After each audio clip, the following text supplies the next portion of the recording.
Hello दोस्तों, कैसे हैं आप सब। चलिए आज हम बात करेंगे रेडियो फार्मास्यूटिकल्स के बारे में। मेरा नाम है अमन और आप सभी का स्वागत है अमन ट्यूटोरियल यूट्यूब चैनल पे। चलिए आज हम रेडियो फार्मास्यूटिकल्स के बारे में पढ़ेंगे। ये जो टॉपिक है ये बी फार्मा फर्स्ट सेमेस्टर में है। फार्मास्यूटिकल केमिस्ट्री में आपको पढ़ने को मिलेगा। साथ ही साथ ये डी फार्मेसी फर्स्ट ईयर में फार्मास्यूटिकल सब्जेक्ट फार्मास्यूटिकल केमिस्ट्री में आपको पढ़ने को मिलेगा। सो रेडियो एक्टिव और या रेडियो फार्मास्यूटिकल्स जो हैं, ये पढ़ने से पहले हमें कुछ टर्म्स के बारे में पढ़ना पड़ेगा। जैसे रेडियो एक्टिव डिके क्या होती है। रेडियो एक्टिव डिके दोस्तों, जैसे कि आपको सबको पता है कि एटम होता है। एटम के अंदर एक न्यूक्लियस है और न्यूक्लियस जो है उसके अंदर न्यूट्रॉन एंड प्रोटॉन्स होते हैं। सो जितने भी अप टू 89 से जो अबव जो है 118 तक, ये इनका जो न्यूक्लियस है वो हैवी होता है और इनका हाई एटॉमिक मास होता है। ठीक है।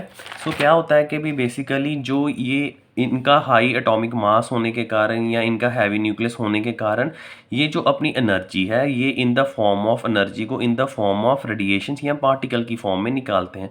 देखो जैसे कोई किसी के पास जैसे कोई इंसान है, उसकी एनर्जी ज़्यादा होगी तो वो कहीं अपनी एनर्जी को यूटिलाइज करेगा। सो जैसे ये एटम्स हैं, ठीक है। सो एटम अपनी एनर्जी को यूटिलाइज क्यों करते हैं? ताकि वो स्टेबल हो सकें। क्योंकि कभी जैसे हम अब भागते हैं तो हमारी एनर्जी कम हो जाती है तो हम स्टेबल हो जाते हैं। शायद ठीक है। जैसे हम एक एग्जांपल के तौर पे बताएं कि जैसे घर पे हमारे बड़े होते हैं तो वो जो हैं कि वो स्टेबल क्यों हैं? क्योंकि उनकी एनर्जी जो है लेवल कम होता है। सो अगर बच्चों की बात करें तो उनकी एनर्जी लेवल होने के कारण ज़्यादा वो अपनी एनर्जी खेलने कूदने में लगा देते हैं। ठीक है ना। सो ये ऐसे ही जो कुछ एलिमेंट होते हैं, रेडियो एक्टिव एलिमेंट होते हैं। सो इनके हैवी न्यूक्लियस होने के कारण इनके जो 89 से लेके 118 एलिमेंट्स होते हैं, उनका जो न्यूक्लियस होता है उस पर कह सकते हैं जो न्यूट्रॉन प्रोटॉन होते हैं। सो उनकी जो है रेडिएशंस है वो हैवी न्यूक्लियस होने के कारण ये अपनी रेडिएशंस जो अपनी एनर्जी है वो इन द फॉर्म ऑफ रेडिएशंस में निकालते हैं, पार्टिकल फॉर्म्स में निकालते हैं। यही मैंने यहाँ पे लिखा है कि ड्यूरिंग द रेडियो एक्टिव। और रेडियो एक्टिव डिके का मतलब क्या है कि जब भी रेडियो एक्टिव होती है, रेडियो एक्टिव डिके मतलब डिके का मतलब डीकम्पोजिशन कह सकते हो या डिस्ट्रक्शन कह सकते हो या आप कह सकते हो एंड कह सकते हो या नाश होना। ठीक है ना। सो रेडियो एक्टिव एटम जो होते हैं ये अपनी स्टेबिलिटी के कारण कुछ अपनी जो एनर्जी है in the form of radiation और पार्टिकल्स की फॉर्म में निकालते हैं ताकि ये खुद को स्टेबल कर सकें। ठीक है। सो ये मैंने यहाँ पर सारा बताया है, आप इसको पढ़ लें। ठीक है। सो वो जो रेडिएशन निकालते हैं, जो एनर्जी निकालते हैं, वो किस फॉर्म में निकालते हैं? वो इन द थ्री फॉर्म्स निकालते हैं। ये मैंने यहाँ पे बताया है। There exist in the three major type of radiation. जो तीन रेडिएशन निकालते हैं जैसे कि अल्फ़ा बीटा गामा। मतलब जैसे ये एटम था, इनका हैवी न्यूक्लियस होने के कारण ये अपनी एनर्जी को इमिट कर रहे हैं इन द फॉर्म ऑफ रेडिएशन। और वो जो रेडिएशन है वो कौन सी रेडिएशन होगी? अल्फ़ा बीटा और गामा रेडिएशन होंगी। ठीक है। सो इसे हम रेडियो एक्टिव डिके कहते हैं। और रेडियो फार्मास्यूटिकल की बात करें, रेडियो फार्मास्यूटिकल के फार्मास्यूटिकल्स आया मेडिसिन से। कुछ ऐसी मेडिसिन जिसमें हम रेडियो एक्टिव एलिमेंट का यूज़ करते हैं, ठीक है ना, तो इस्तेमाल करते हैं, उन्हें हम रेडियो एक्टिव फार्मास्यूटिकल्स कहते हैं। ठीक है। चलिए ये डेफिनेशन है, ये मैंने आपको बता दी है। आपने पढ़ा भी होगा कि भी जैसे ये एलिमेंट है, जैसे यूरेनियम है, रेडियम है, थोरियम है। ठीक है। ये सारे रेडियो एक्टिव एलिमेंट्स हैं। सो बैक्वेरल इनको बैक्वेरल भी इनका यूनिट है। क्यों? क्योंकि जो हेनरी बैक्वेरल साइंटिस्ट था उसने रेडियो एक्टिव के बारे में, रेडियो एक्टिविटी के बारे में, इनके बारे में सारा बताया था। ये जो रेडियो एक्टिव रेडिएशंस थी इन्होंने बताया था, हेनरी बैक्वेरल था। सो हम इनको बैक्वेरल रेडिएशंस भी कह सकते हैं, बैक्वेरल रेज भी कह सकते हैं। ठीक है। सो हमने बात की थी कि जो एटम होता है वो अपनी रेडिएशंस को जहाँ अपनी जो एनर्जी को निकालता है in the form of radiation that are alpha beta and gamma. So ये रेडिएशंस जो हैं इनके बारे में हम जान लेते हैं। ठीक है। चलिए सो हमें कैसे पता चलेगा कि भाई कोई जो रेडियो एक्टिव एलिमेंट है वो कैसे हम उसको प्रोडिक्ट कर पाएंगे? सो लेट अस सपोज ये कोई एलिमेंट है, हमें नहीं मालूम ये कौन सा एलिमेंट है। ठीक है ना। सो हम क्या करते हैं, यहाँ पे कैथोड लगा देते हैं, यहाँ पे ये इधर एनोड लगा देते हैं। एनोड आपको पता है पॉजिटिव चार्ज होता है, कैथोड जो है ये नेगेटिव चार्ज होता है। सो जो अगर एलिमेंट के पास अगर रेडियो एक्टिव होगा तो अल्फ़ा बीटा और गामा रेडिएशन इमिट करेगा। सो अगर तो कोई एलिमेंट जो उसके पास रेडियो एक्टिव है जो वो कैसे हमें पता चलेगा, हमने अगर कैथोड लगा दी तो अगर तो अल्फ़ा पार्टिकल होंगे, अल्फ़ा पार्टिकल हैं वो पॉजिटिव चार्ज है, वो कैथोड की तरफ डेफिनेटली मूव करेंगे। जो बीटा पार्टिकल वो नेगेटिव चार्ज है वो एनोड की तरफ मूव करेंगे, जैसे हमें पता है कि नोड जो है पॉजिटिव चार्ज होता है, ठीक है ना। सो जो गामा पार्टिकल्स होंगे उन पे कोई चार्ज नहीं है, सो वो सीधा ही मूव कर जाएंगे, ठीक है। सो यही है अल्फ़ा पार्टिकल्स अगर पॉजिटिव चार्ज हैं ये दोस्तों हैवियर होते हैं। सो अगर हम बात करें जिसका वेट ज़्यादा होगा तो उसकी पेनिट्रेशन पावर भी कम होगी। सो इनका हैवियर होने के कारण ये कम मूव कर पाते हैं, पेनिट्रेशन पावर इनकी कम होती है। जो गामा है इनकी कोई इन पे चार्ज नहीं होता और इन पे ये इनकी पेनिट्रेशन पावर मतलब बहुत कम वेट होने के कारण ये बहुत ज़्यादा जल्दी मूव करते हैं, पेनिट्रेशन पावर सबसे ज़्यादा होती है इन दोनों से। और बीटा पार्टिकल्स की जो है ये इनकी बीटा पार्टिकल्स आर लाइटर और लाइटर हैं ये अल्फ़ा से। सो इनकी पेनिट्रेशन पावर जो है अल्फ़ा से थोड़ी सी कह सकते हो कि भी पावर जो है ज़्यादा होती है क्योंकि ये लाइटर होते हैं, ठीक है ना। वही बात आ जाती है कि जो ज़्यादा हैवी होगा उससे उसकी पेनिट्रेशन पावर भी कम होगी। बीटा पार्टिकल जो हैं इन ये लाइटर देन इससे होते हैं अल्फ़ा पार्टिकल, सो इनकी penetration power as compared to more होगी अल्फ़ा पार्टिकल। और गामा की जो कि जिसका कोई चार्ज नहीं है और उसकी पेनिट्रेशन पावर इन दोनों से सबसे ज़्यादा होगी, ठीक है। सो जैसे अल्फ़ा पार्टिकल हो वो हम दोस्तों रिप्रेजेंट करते हैं हीलियम से। हीलियम में 4 ऊपर चार्ज लिखा हुआ है, ठीक है। और ये ऐसे हम रिप्रेजेंट करते हैं 2। सो ये होता है दोस्तों एक एटॉमिक वेट होता है, एटॉमिक मास होता है, इसकी हम आगे बात करेंगे। सो पहले हम बात कर लेते हैं कि अल्फ़ा पार्टिकल को हम रिप्रेजेंट करते हैं हीलियम से, बीटा को हम इलेक्ट्रॉन से और गामा पार्टिकल को हम ये ज़ीरो मतलब कि नो चार्ज है, सो हम इसको ऐसे डिनोट करते हैं। सो अगर किसी हमें पार्टिकल है ए पार्टिकल है, सो हमें पता करना है कि भी अगर इस पे हमें देखना है कि भी अल्फ़ा पार्टिकल निकालने हैं तो ये हमने हीलियम को जैसे यहाँ 200 है यहाँ 100 है, सो हम इस पे 200 में से 4 माइनस कर देंगे तो 196 रह जाएंगे।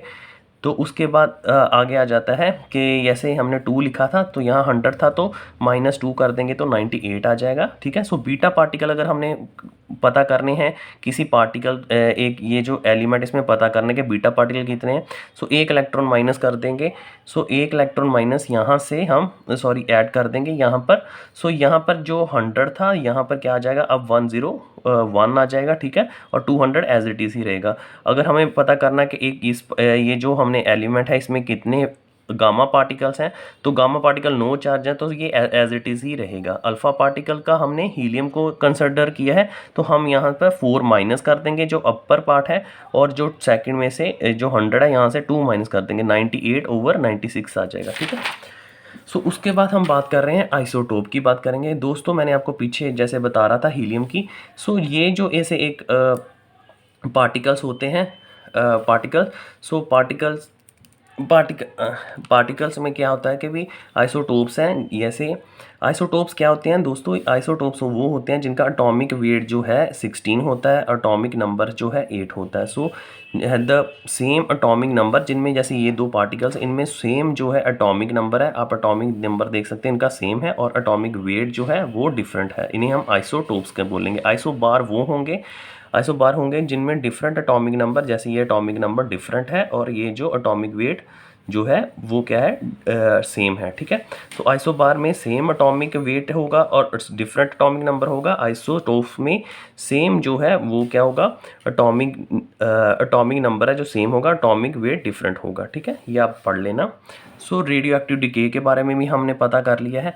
सो दोस्तों रेडियो एक्टिव डिके ये जो हम इसको ये इससे रिप्रेजेंट करते हैं, ये जो साइन है सो इसको हम कैसे पता चलेगा हमारा। So mass of the compound per unit time. So कितनी शॉर्टेज जो है पर यूनिट टाइम में मास कम हुआ किसी रेडियो एक्टिव एलिमेंट का, ये फॉर्मूले से हम पता कर लेंगे, जिसमें हमें इसको कांस्टेंट रखा है, टी फॉर टाइम रखा है और हमारी एन जो है इनिशियल कंसंट्रेशन थी जब वो डिके नहीं हुआ था, टूटा नहीं था रेडियो एक्टिव एलिमेंट, और उसके बाद फाइनल कंसंट जब वो टूटने के बाद उसकी कंसंट्रेशन क्या थी। सो इस फॉर्मूले से हम रेडियो एक्टिव डिके किसी भी एलिमेंट का पता कर लेंगे, ठीक है दोस्तों। चलिए रेडियो एक्टिव यूनिट्स के बारे में पता करते हैं। तो हमने बैक्वेरल का बारे किया था, तो 1 बैक्वेरल जो है 1 DPS के इक्वल होती है। DPS मीन डिके पर सेकंड, जितना डिके हुआ टूटा कोई एलिमेंट पर सेकंड में। सो क्यूरी है 1 क्यूरी इक्वल टू 3.710 पावर 10, ठीक है। डीपीएस, क्यूरी भी हम, ये सारे यूनिट ही हैं रेडियो एक्टिविटी के। क्यूरी भी आप कह सकते हैं, रदरफोर्ड भी कह सकते हैं, या रोटागन भी कह सकते हो, ठीक है। सो रोटागन 2.54 इंटू 10⁻⁻8 ये कॉलम पर किलोग्राम है, ठीक है। सो दो चार टर्म्स हैं जो हमें पढ़ने को यहाँ पर मिलेगी। सो हाफ टाइम क्या होता है? हाफ टाइम का मतलब कि जब वो टाइम जब कंसंट्रेशन किसी रेडियो एक्टिव एलिमेंट की हाफ हो चुकी है उसे हम हाफ टाइम बोलते हैं, ठीक है। सो ये उसके बाद हम बात करते हैं कि हाफ लाइफ को हम यहाँ से T1/2 की तरह रिप्रेजेंट करते हैं, और ये रेडियो एक्टिव कांस्टेंट है। इस फॉर्मूले से हम किसी भी रेडियो एक्टिव एलिमेंट की हाफ लाइफ को पता कर सकते हैं। सो उसके बाद एवरेज लाइफ का मतलब होता है कि जब कोई भी ऐसा पर्टिकुलर टाइम जब रेडियो एक्टिव एलिमेंट जो 90% रिड्यूस कर चुका है, जैसे कोई एलिमेंट था उसकी रेडियो एक्टिव डिके हुई है, वो टूट गया 90%, जब वो टूट जाता है सो उसे हम हाफ लाइफ, इसको हम टॉक से रिप्रेजेंट करते हैं, और ये रेडियो एक्टिव डिके है, ठीक है। सो दोस्तों यही था वीडियो में इंपॉर्टेंट। सो इसमें अगर पेपर पॉइंट ऑफ व्यू से देखें तो आइसोटोप्स एंड आइसोबार बहुत इंपॉर्टेंट है, जिनका एटॉमिक नंबर जो नीचे होता है वो सेम होता है, उन्हें हम एटॉमिक नंबर सेम होगा, एटॉमिक नंबर डिफरेंट होगा, सो उन्हें हम आइसोटोप्स बोलेंगे। आइसोबार उन्हें बोलेंगे जिनका एटॉमिक नंबर जो है डिफरेंट होगा और एटॉमिक वेट जो है सेम होगा। ये इंपॉर्टेंट डेफिनेशन है। सो यही था आज का रेडियो एक्टिव के बारे में। और रेडियो फार्मास्यूटिकल्स जो हम टॉपिक पढ़ रहे हैं, मैंने आपको बताया था वो एलिमेंट जिनके बीच में रेडिएशंस निकलती है। और ये दोस्तों जो रेडियो एक्टिव फार्मास्यूटिकल जो मेडिसिन होती हैं जिनमें ये रेडियो एलिमेंट डाले जाते हैं, ये हम ट्रीट करते हैं। जैसे कैंसर होता है, तो कैंसर जो है ये एक डिवीजन होती है, सेल की डिवीजन होती है, वो ट्यूमर फॉर्म कर देता है। सो उस केस में हम एज अ रेडियो फार्मास्यूटिकल्स खाते हैं, ताकि वो जो ग्रोथ हुई है, अनकंट्रोल्ड डिवीजन हो रही है, उसको ख़त्म करने के लिए ये रेडिएशन से उस पर्टिकुलर जो सेल डिवीजन होती है उसको ख़त्म करने के लिए हम रेडियो फार्मास्यूटिकल्स यूज़ करते हैं। जैसे कि आपको पता है कि कैंसर है, इसमें ट्यूमर हो जाती है, उसमें large mass uncontrolled proliferation of cells होती है। सो रेडियो फार्मास्यूटिकल्स में या तो हम उसको कट कर देते हैं, या तो हम उसको कट कर लेते हैं, या उसकी सर्जरी कर लेते हैं, जिसे हम मतलब थेरेपी कह जाते हैं, सर्जरी हो जाती है। या रेडिएशन से हम कह सकते हैं कि हम रेडिएशन लगाते हैं, और वो जो रेडिएशंस होती हैं वो इसी रेडियो फार्मास्यूटिकल्स रेडियो एलिमेंट्स की होती हैं। जैसे ये रेडिएशंस जो हैं यही होती हैं, जैसे अल्फ़ा बीटा गामा होती है। और साथ ही साथ रेडियो फार्मास्यूटिकल ऐसी मेडिसिन जो हम इंटरनली टेक करते हैं, ताकि जहाँ कैंसर है उस पर्टिकुलर ऑर्गन में जहाँ वो प्रोलिफिकेशन हो रही है, सेल डिवीजन हो रही है, उसको ख़त्म कर दे, उस पर हम radio pharmaceutical as a medicine use करते हैं। सो दोस्तों ये था आज का रेडियो एक्टिव फार्मास्यूटिकल्स। होप आपको काफ़ी हद तक क्लियर हो चुका होगा। अगर कोई प्रॉब्लम है आप मेरे को बताएं, आप मेरे को कमेंट करें, शेयर करें, सब्सक्राइब करें। Thank you very much.